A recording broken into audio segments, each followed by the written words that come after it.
우리 함께 기도하고 말씀을 묵상하도록 하겠습니다. 살아계신 하나님 아버지, 은혜를 감사합니다. 한반도에 여러 가지 어려운 문제가 있지만 가장 중요한 것은 주님 앞에 나와서 그 문제를 아뢰고 하나님께 구하는 것인 줄로 믿습니다. 이 밤에 기도하러 온 주의 백성들의 발걸음을 기억하여 주시고 이 시간 기도하는 모든 기도들을 연락하여 주시며 또 이 시간 함께 나누는 주의 말씀을 통해서 귀한 하나님의 뜻을 알아갈 수 있도록 인도하여 주시옵소서. 감사하고 예수님의 이름으로 기도합니다. 여러분 만나 뵈서 반갑습니다. 오픈도 하면 사실은 잘 알려지지 않은 기관입니다. 그래서 오픈도 사역에 관해서 좀 설명을 드려야겠다, 그렇게 말씀을 준비하면서 생각을 했습니다. 오픈도 선교회는 평신도 사역자 브라더 앤드류라고 하는 네덜란드 사람에 의해서 시작이 되었습니다. 1955년에 폴란드, 그 당시만 해도 이제 공산권이었는데 그 폴란드에 성경을 배달하면서 이 오픈도 사역이 시작이 되었습니다. 당시에 이제 사람이 없으니까 혼자 이제 자동차를 타고 다니면서 자동차 그 빈 공간마다 성경책을 숨겨가지고 국경을 넘어서 성경책이 없는 공산권의 교회 지도자들과 또 성도님들에게 성경을 이렇게 배달을 했습니다. 이분이 국경을 넘을 때마다 했던 기도가 있습니다. 스스로 그거를 밀수꾼의 기도라고 불렀는데요. 그가 국경을 넘을 때마다 이렇게 기도했다고 합니다. 주님, 이 세상에 계실 때 많은 사람의 눈을 보게 하셨습니다. 하지만 이 시간에는 저 경비병의 눈을 어둡게 하여 주시옵소서. 이분이 이 기도를 하면서 차에다 성경책을 싣고 다니면서 배달을 했는데 20년 동안 한 번도 발각된 적이 없었다고 합니다. 어떤 경우는 이제 4시간씩 조사를 받고 차를 뒤졌는데도 불구하고 숨겨놓은 성경책을 찾지 못하는 그런 경우가 있었다고 합니다. 1955년 아주 평신도 선교사 한 사람으로 시작된 이 오픈도어 사역은 지금 전 세계 60여 개 국가에서 1200여 명의 풀타임 사역자들이 활동하는 그런 커다란 기관이 되었습니다. 이 정도 설명에서는 아직 오픈도어가 어떤 사역을 하는지 잘 이해가 안 될 것으로 생각이 듭니다. 그래서 기존의 다른 선교회랑 어떻게 다른가 몇 가지만 지적을 하면, 첫 번째로 오픈도어는 박해받는 지역의 교회와 성도를 돕고 있습니다. 둘째는 박해 지역의 현장 사역은 선교사가 아니라 박해 지역 성도들이 직접 합니다. 다시 말하면 일반 선교회는 선교사를 파송하는데 저희는 선교사를 파송하지 않고 박해 지역에 있는 교회를 통해서 그 교회를 강하게 해서 그 교회를 통해서 그 지역을 복음화하는 그런 사역을 하고 있다는 것입니다. 세 번째로는 오픈도어 선교회는 인도적인 지원에 그치지 않고 그것을 통해서 박해받는 지역 주변과 그 지역, 더 나아가서 세계 복음화에 힘을 쓰고 있습니다. 그래서 오픈도어 하면 선교사를 파송하지 않는다, 그렇게 생각하시면 됩니다. 또 오픈도어라고 하면 박해 지역의 교회를 돕는다라고 생각하시면 됩니다. 한 가지 더 나가서 오픈도어라고 하면 박해 지역의 성도를 도와서 세계 복음화를 하는 기관이다, 그렇게 이해하시면 좋겠습니다. 현장에서 현지인들을 통해서 진행되는 사역을 몇 가지 정리를 해보면 한 3가지 정도로 정리할 수 있습니다. 첫째는 성경 배달과 성경 공부입니다. 오픈도어 사역의 가장 중심 사역은 말씀 사역입니다. 모든 현장에서 오픈도어 성경 공부가 진행되고 있습니다. 그것이 어떻게 불리냐면 Standing Strong Through the Storm 이라고 불리는데, 우리나라 말로 이제 굳이 표현하자면 폭풍 가운데 굳게 서기, 그 정도 해석이 될 겁니다. 이 성경 공부가 전 세계적으로 진행되고 있습니다. 한 가지 사례를 들면 아프리카의 어느 국가에서 이 성경 공부가 진행되고 있습니다. 박해 지역에 속한 이 나라는 성경을 쉽게 구할 수 있는 환경이 아닙니다. 박해 지역이 아니라도 아프리카를 가보신 분들은 아시겠지만 성경을 쉽게 구할 수 있는 그런 지역이 아닙니다. 또한 이런 교회들이 성경을 구하기도 힘든데 교회에서 어떤 프로그램을 한다, 성경 공부 프로그램을 운영한다, 상상하기가 어려운 현실입니다. 이 나라에서 성경 공부가 이제 진행되고 있는데요. 정규 과정은 3년 과정으로 진행되고 있는데 이 나라에서 이 성경 공부를 참여하는 인원이 4만 명이 넘습니다. 그리고 비정규 과정까지 합하면 8만 명 이상이 이 나라에서 성경 공부를 하고 있습니다. 이 나라가 굉장히 요즘에 부흥하고 있습니다. 10년 전부터 1년에 100만 명씩 예수님을 믿고 있습니다. 아마도 1년에 8만 명 이상이 성경 공부를 하기 때문에 오픈도어가 그 가족들까지 포함한다면 최소한 그 나라에 한 20만 명 정도 복음화하는데 기여하고 있지 않나 그렇게 추측이 됩니다. 이렇게 많은 사람들이 성경을 전달을 받고 성경 공부에 참여할 수 있는 이유는 박해 지역에 1,700개의 교회가 함께하기 때문입니다. 이 사역을 진행하는데 풀타임 사역자는 불과 10여 명에 불과합니다. 그리고 전부 현지 성도들입니다. 8만 명이 넘는 성경공부 사업을 총괄하는 사역 책임자는 30대 초반의 아기 엄마입니다. 1살짜리 아기를 하나를 둔 아기 엄마가 이 사역 전체를 총괄하고 책임을 맡아서 하고 있습니다. 이 성경 공부 프로그램을 도입해서 시행하고 있는 한 지역에 제가 가봤는데요. 이 교회 목사님은 10년 전에 그 지역에서 사역을 하셨습니다. 성경 공부하고 이제 세례를 주는데 해마다 300명씩 성경 공부하고 세례를 줍니다. 그 아프리카 지역의 시골 마을에 16,000명이 거주하고 있는데 10년 만에 3,000명의 기독교인들이 생겨났고 또 교회가 7개로 분립되었다고 해야 되나요? 이렇게 확장되는 그런 상황을 확인할 수 있었습니다.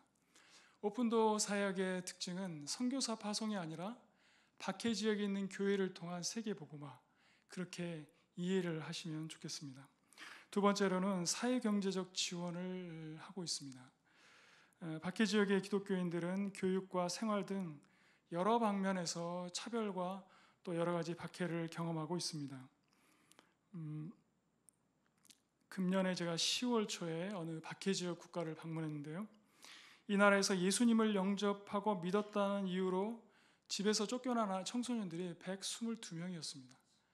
지금 2달 넘게 지났기 때문에 아마 150명이 넘지 않을까 이렇게 추산을 해봅니다. 우연히 복음을 듣고 또 우연히 성경을 읽다가 예수님을 만나고 그 신앙을 가졌게 됐는데 집에서 몰래 신앙생활하다 그것이 발각되어서 집에서 쫓겨나는 케이스입니다. 이렇게 쫓겨나면 노숙을 합니다. 그러니까 노숙이라는 말은 다시 말하면 거지가 되었다는 얘기입니다.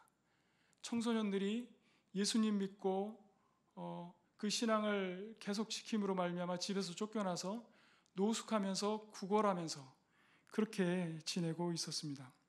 다행히 오픈도어 사역자들에게 알려져서 그들을 지역 교회를 통해서 또 오픈도어를 통해서 도움을 받고 있는 아이들이 그 숫자인데 실제적으로 보고되지 않은 숫자까지 치면 얼마나 많은 청소년들이 어린 아이들이 집에서 쫓겨나는지 그 나라에서는 통계를 낼 수 없는 상황이었습니다.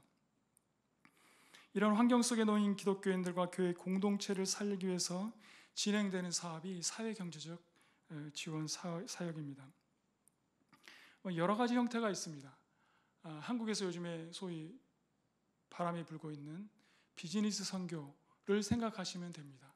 그런데 선교사가 운영하는 비즈니스 선교가 아니라 현지 박해 지역의 교회 공동체를 이끄는 목사님들이, 목회자들이 운영하는 비즈니스 선교라고 생각하시면 됩니다. 이렇게 사역 자체를 목사님들에게 맡기는 이유가 있습니다. 그 지역에 박해받는 성도들의 형편을 잘 알고 그들을 돌보기 위해서입니다. 또 하나는 여러분들이 선교 현장에 가보시면 아시겠지만 선교지에 있는 그 교회들이 굉장히 열악합니다. 그래서 그 재정적인 수익을 낼 수 있는 그런 사업들을 진행해서 그 교회 목사님들이 그 교회 공동체를 강하게 할 수 있는, 그 교회 공동체가 스스로 독립해서 복음을 전할 수 있도록 그런 목적으로 이 사회경제적 지원 사업이 진행되고 있습니다. 예를 한 가지 들면 인쇄소를 운영하는 어떤 목사님이 한 분 계십니다.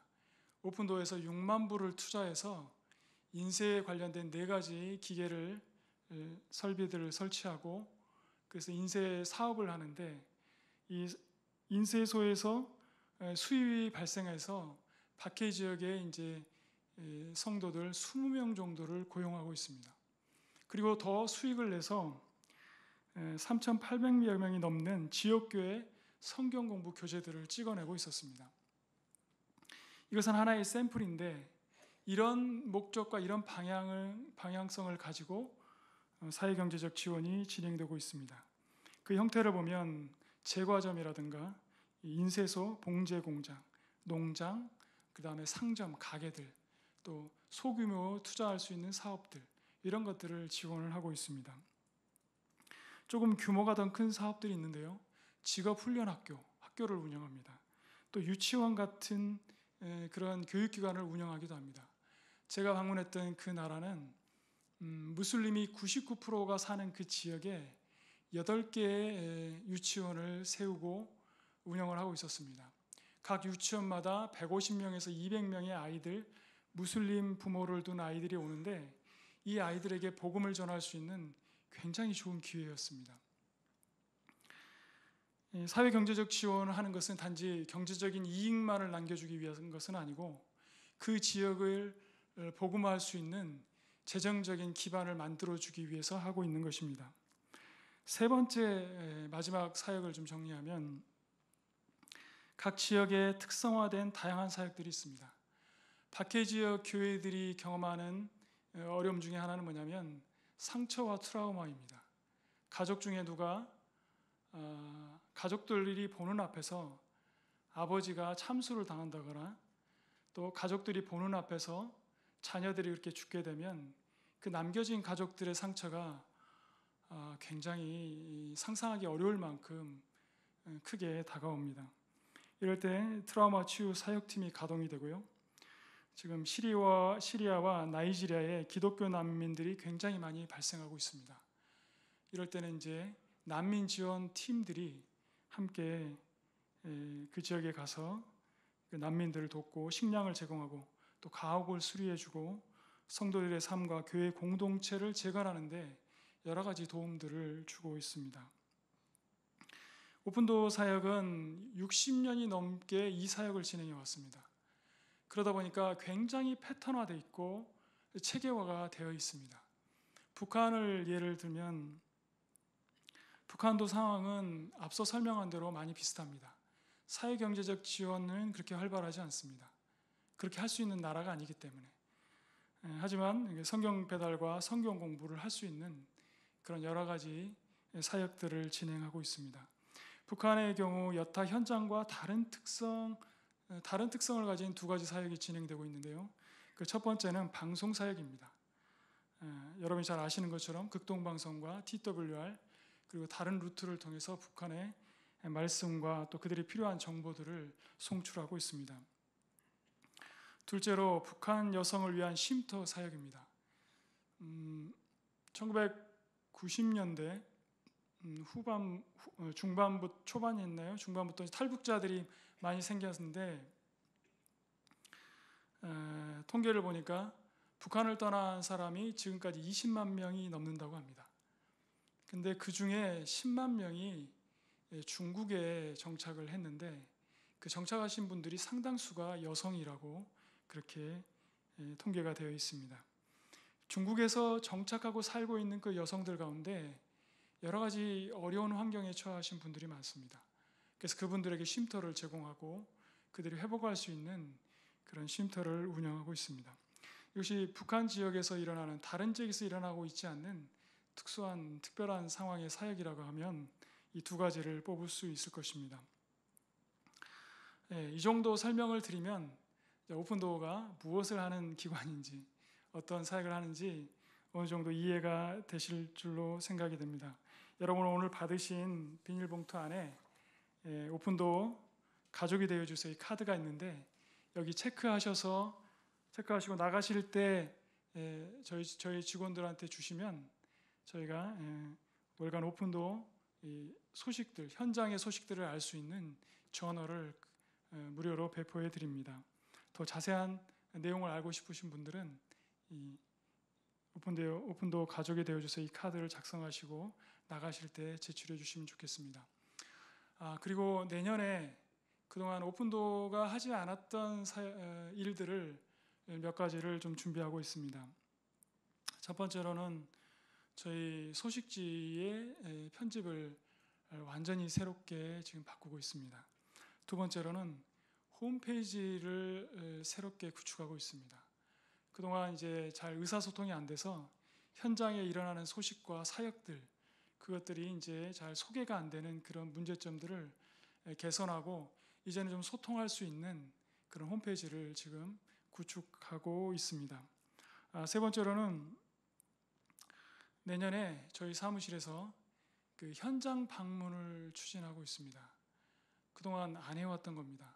박해지게 교회들이 어떻게 지내오고 있는지, 어떻게 믿음 생활을 하고 있는지 그것을 좀 현장에 가서 실제적으로 볼 수 있는 그런 기회를 가지려고 합니다.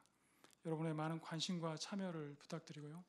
그리고 더 궁금한 점이 있으시면 현장에서 어떤 일이 벌어지는지, 어떤 나라에서 기독교 난민이 많이 생기고 있다는데 시리아와 또 이라크에서 난민들이 어떻게 생겨나고 있다는데 그것들을 구체적으로 알고 싶은 분들은 저희 사무실로 연락을 주시고 또 교회에서 불러주시면 저희가 교회나 이런 데 가서 그 현장 상황들을 소개하고 밖에 지역 교회들이 어떻게 신앙생활하는지 그것을 알려드릴 수 있는 기회를 갖도록 하겠습니다. 이 정도 얘기하면 이제 충분히 이해가 되실 거라고 생각하고 부족하지만 이제 오늘 말씀을 함께 나누도록 하겠습니다. 오늘 본문을 보면 아기를 낳지 못하는 엘가나의 아내 한나라는 여인이 등장하고 있습니다. 남편 엘가나는 분인날을 통해 자녀를 낳았지만 한나는 자녀를 낳지 못한 아내였습니다. 우리가 잘 아는 대로 한나는 어느 날 성전에 올라가서 아들을 낳으면 오늘 읽은 본문처럼 하나님께 드리겠다고 기도를 합니다. 만군의 여호와여, 만일 주의 여종의 고통을 돌아보시고 나를 기억하사 주의 여종을 잊지 아니하시고 주의 여종에게 아들을 주시면 내가 그의 평생의 그를 여호와께 드리고 삭도를 그의 머리에 대지 아니하겠나이다. 얼핏 이 한나의 이야기 전체 얘기를 보면 자식 없던 한 여인이 서원 기도를 통해서 자식 없는 서름과 한을 풀어가는 그런 이야기처럼 들립니다. 그래서 어차피 자식 못 낳을 팔자라면 서원이라도 해서 하나님께 드린다고 하면 하나님께서 들으시고 자식을 주시지 않겠느냐, 그렇게 해서라도 아들을 낳아보자 라는 그런 이야기처럼 들린다는 것입니다. 하지만 한나와 사무엘의 탄생 이야기에는 이와 다른 더 중요한 주제가 있습니다. 한나의 이야기 속에는 하나님의 아들에 관한 메시지가 담겨져 있습니다. 우리 주 예수 그리스도를 우리가 하나님의 아들이라고 부릅니다. 예수 그리스도를 하나님의 아들이라고 부르는 이유는 그가 하나님의 대변자로서 육신을 입고 하나님의 형상이 무엇인지를 삶으로 보여주었기 때문입니다. 아들이라는 표현은 남녀 성별을 의미하는 것이 아니라 하나님의 형상을 가진 하나님의 자녀를 의미합니다. 딸이건 아들이건 상관이 없이 이 땅에서 하나님의 빛을 드러내고 하나님의 대변자로 살아가는 하나님의 백성들이 바로 하나님의 아들인 것입니다. 한나 이야기는 그 시대에 하나님의 아들들이 부재했음을 보여주고 있습니다. 그래서 자녀가 없는 한나의 모습은 시대마다 등장하는 하나님의 아들들이 사라진 당시의 모습을 그대로 보여주고 있다는 것입니다. 다시 말씀드리면 아들이 없어서 슬픔과 고통에 처한 한나의 개인적인 삶의 모습은 곧 하나님의 아들들이 나타나지 않아서 고난을 겪고 있는 이스라엘 백성들의 모습과 또 그로 인한 하나님의 고통을 반영하고 있다는 것입니다. 하나님 아들의 부재는 시대마다 하나님의 백성과 하나님 자신에게 얼마나 큰 고통을 던져주고 있는지 본문에서 한나는 자신의 경험으로 그것을 드러내고 있습니다. 당시 하나님의 뜻을 전하고 이스라엘에게 빛을 전해줄 하나님의 사람들이 나타나지 않았습니다. 성전의 등불은 꺼져가고 백성들은 갈 길을 잃었으며 어디에서도 하나님의 백성으로 어떻게 살아야 하는지 알 수가 없는 영적으로 치를 것 같은 그런 시대였습니다. 이런 시대에 아들을 낳지 못해서 고통하는 한 여인 한나가 등장합니다. 어느 시대를 막론하고 하나님의 삶을 살아내는 하나님의 아들들이 필요합니다. 이 땅에 하나님의 아들들이 나타남을 하나님께서 얼마나 기뻐하시는지 로마서 8장 19절에 아주 잘 나타나 있습니다. 피조물이 고대하는 바는 하나님의 아들들이 나타나는 것이니. 이 말씀은 약간 역설적으로 들립니다. 하나님께서 고대하는 바는 하나님의 아들들이 나타나는 것이라고 말씀하지 않고 오히려 피조물들이 고대하는 바는 하나님의 아들들이 나타나는 것이라고 말씀합니다. 하나님의 뜻을 행하고 하나님의 자녀들이 나타나기를 하나님이 너무 간절하게 원하시는데 그것을 하나님이 원한다고 표현하지 않고 사도 바울은 피조물들이 고대하고 바라고 기대한다라고 표현하고 있습니다. 저는 이 본문을 읽으면서 한나의 모습을 많이 생각을 해봤습니다. 한나는 어떤 심정으로 아들을 드리겠다고 기도를 했을까? 그가 기도하면서 하나님과 마음을 통했다고 성경에 기록되어 있는데 그 통했다고 하는 그 상황이 무엇일까?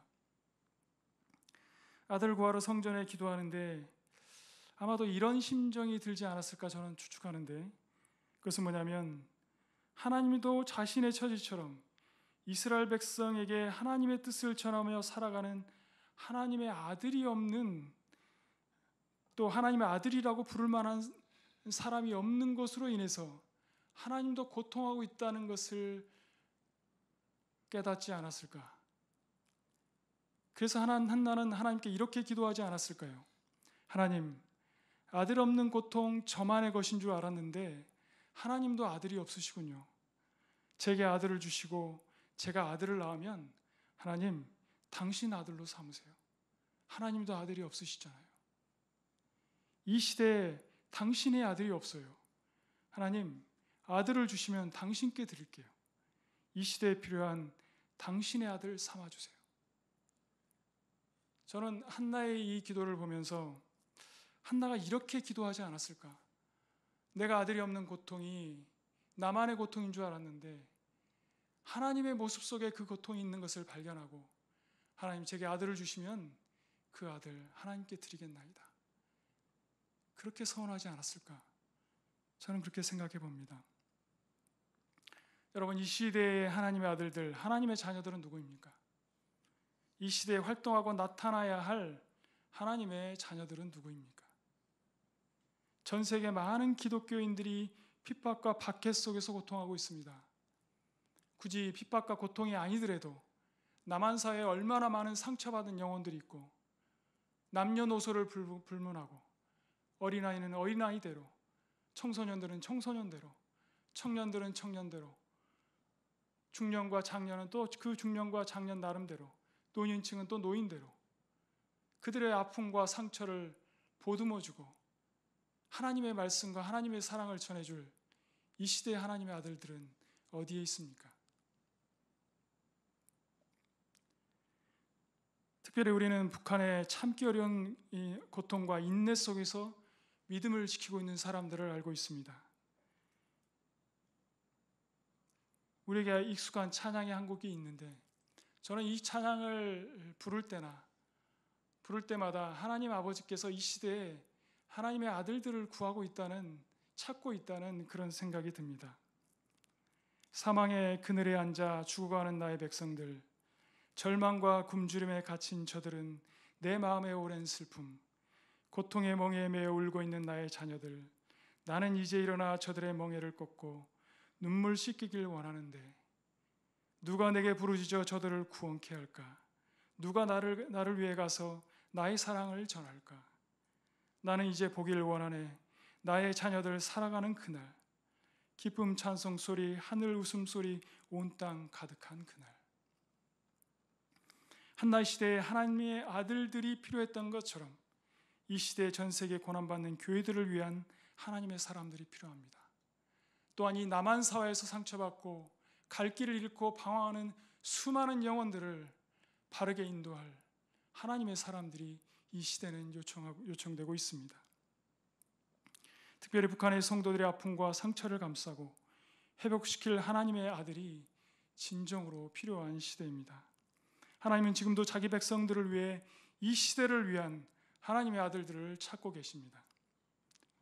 아들을 구하고 그 아들을 하나님께 드린 한나처럼 저와 여러분이 우리의 삶을 주님께 드려서 하나님의 아들로서 그 빛을 드러내고 하나님의 영광을 드러내서 북한에 고통받는 수많은 성도들과 이 남한 사회에서 고통하는 수많은 영혼들에게 하나님의 자녀로 하나님의 빛을 드러내는 하나님의 아들들이 되시기를 주의 이름으로 축원합니다.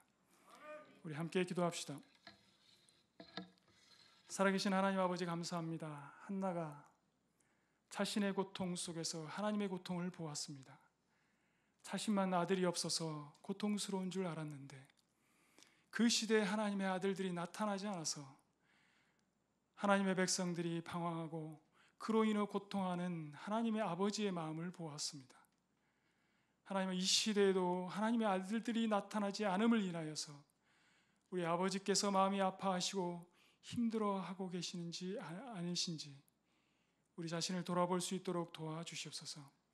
전 세계 박해받는 많은 교회들과 성도들과 특별히 북한의 고통 가운데 믿음의 싸움을 하루하루 힘겹게 싸워가는 주의 백성들과 또 이 남한 사회에 갈 길을 찾지 못해서 방황하는 수많은 영혼들, 그 영혼들을 향하여서 이 시대에 주님이 찾고 있는 하나님의 아들, 그 하나님의 아들이 우리가 되어서 하나님의 영광을 드러내고 진리를 드러내고 수많은 영혼을 구원해내는 이 시대에 참된 하나님의 아들들이 되게 하시옵소서.